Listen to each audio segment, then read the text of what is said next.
Ladies and gentlemen, fans of Colony, what is up? So for the past year I've been going through theories on the show and who the invaders might be. It's their endgame. Now these theories happen to vary from aliens to present day artificial intelligence to futuristic AIs to futuristic humans. In this video I'll be discussing the facts so far and then applying different theories to those facts to find out which of them happens to still make some sense within the constraints of course of what we are given and which do not fit in with any of the facts. So what are the facts we know about the hosts? Number 1. We know, and in the words of Phyllis on the night of her murder by Broussard, that their perception of time is different. Number 2.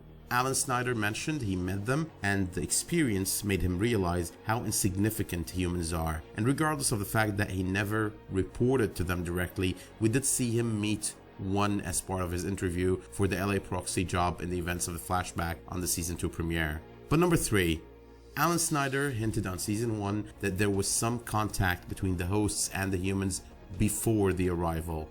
So far the flashbacks did show us there was plenty of contact on the day of the arrival, and the fact that the hosts had their own recruiters and managed to recruit a lot of humans prior to the actual arrival event makes it probable they did have that kind of contact Alan claimed they did.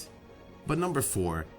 On the finale of the first season and the premiere of the second season, we got a glimpse of what the hosts supposedly look like. The way the hosts look can be interpreted both ways. They are robots or androids, or they are humans or humanoids, or human looking like aliens in protective suits. But number 5. While Helena and Phyllis seem to have direct contact with the hosts throughout the first season, no one else seems to happen to see them or deal with them directly. I'm talking about the cast of the show here, or the characters we've seen on the show so far. But number 6. This is the sort of thing that should be up with our hosts. The statement made by Alan Snyder during the arrest of Charlotte Burgess and the discovery of the art she allegedly hid indicated a certain interest of the hosts in items of artistic, cultural, and historic value. But number 7. Snyder states on the first season of the show that some of the other blocks other than the LA block, that is, don't happen to have the same amount of freedom that they enjoy. But number 8. We have no idea or no clue about what is going on beyond the walls of the blocks, or to be exact in the areas between the walls, known on the show as the wastelands. Snyder does mention on the first season of the show that the wastelands are unprotected areas and that no one should ever go out there. Does Snyder know something in specific, or is he just using some sort of a scare tactic? But number 9.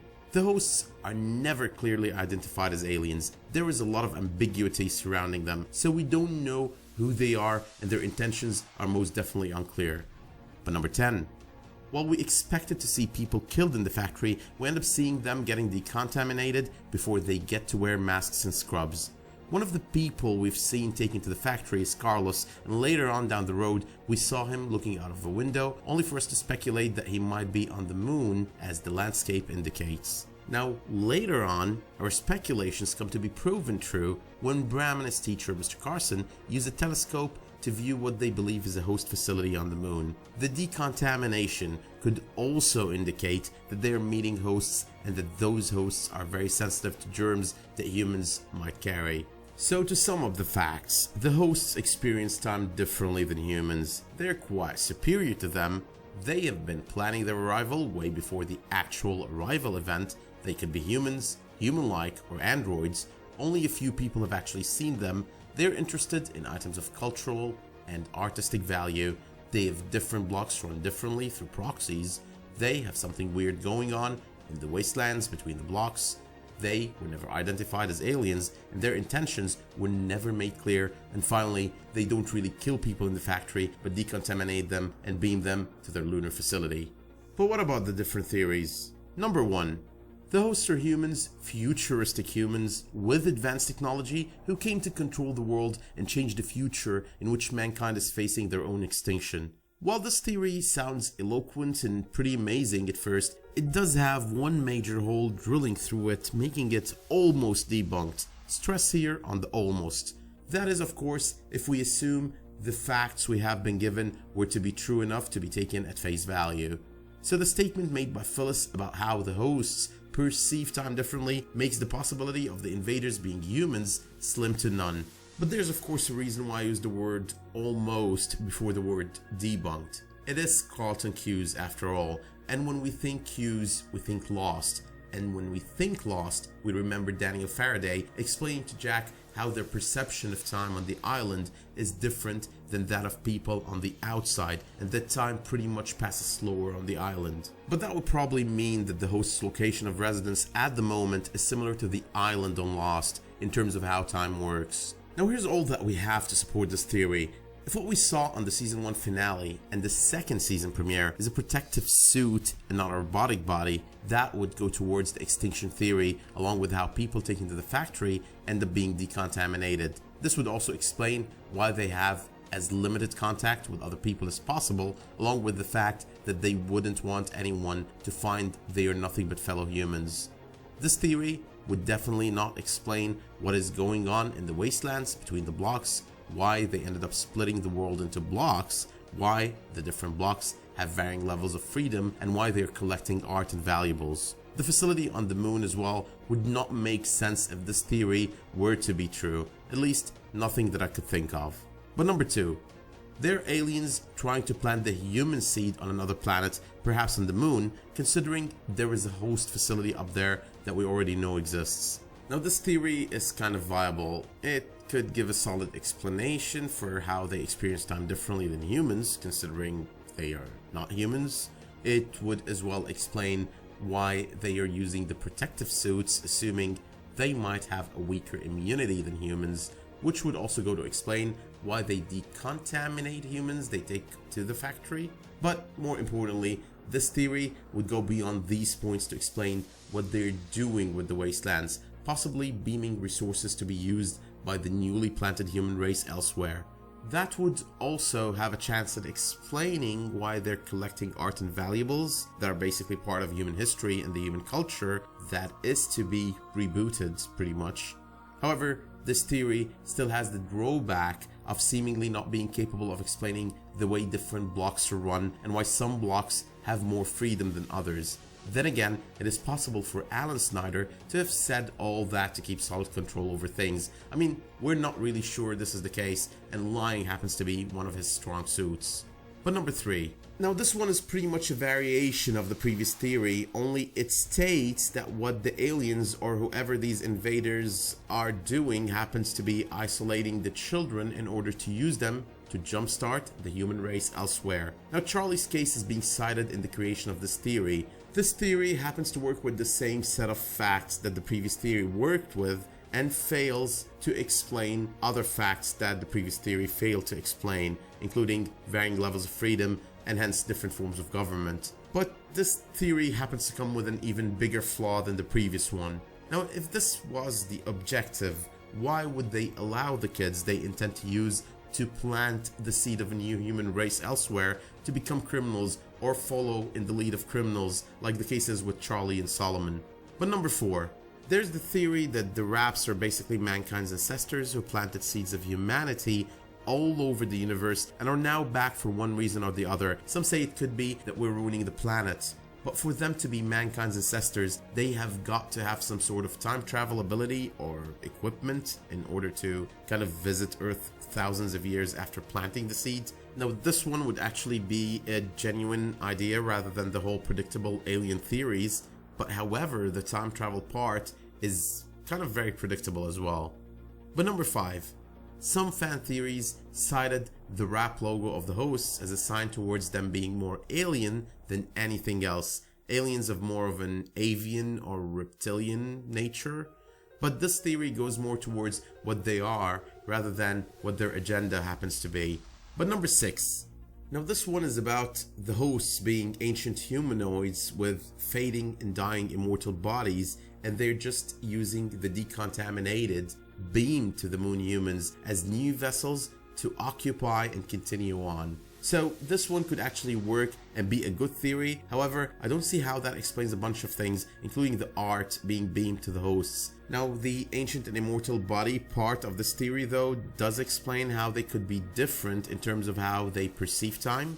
But moving on to number 7. A variation of this theory happens to be one in which the humans sent to the facility on the moon happen to be there for organ harvest, which would mean that these beings are some kind of humanoids in need of those organs, or they just happen to be doing an in-depth study of mankind, which would not require all these bodies anyway. Now, this theory kind of answers the why the moon question, with the host obsession with cleanliness and lack of pollution, evident in both the decontamination of humans in the factory and the protective suits the hosts seem to wear. But number 8. Another theory goes to claim that the invaders aren't really aliens and may not even be invaders at all. This theory claims that some really powerful individuals from within, with access to extremely advanced tech, staged this whole invasion in an attempt to gain power and reshape the world the way they see fit. Now, this theory has many variations in terms of the perpetrator of such a fake invasion, from the president to a billionaire visionary trying to bring the world or the nation to its knees in order to start affecting the kind of change they envision. This theory is very fine as well, except it has some serious holes considering the factory on the moon and the existence of the maybe scary wastelands. But number 9, the hosts are AIs that were built in secret and then managed to evolve before rebelling against their creators. This theory could actually hold true, given it could work within the confinements of most, if not actually all, the facts we know so far. The paintings and art they take is to learn more, understand more, and evolve even more.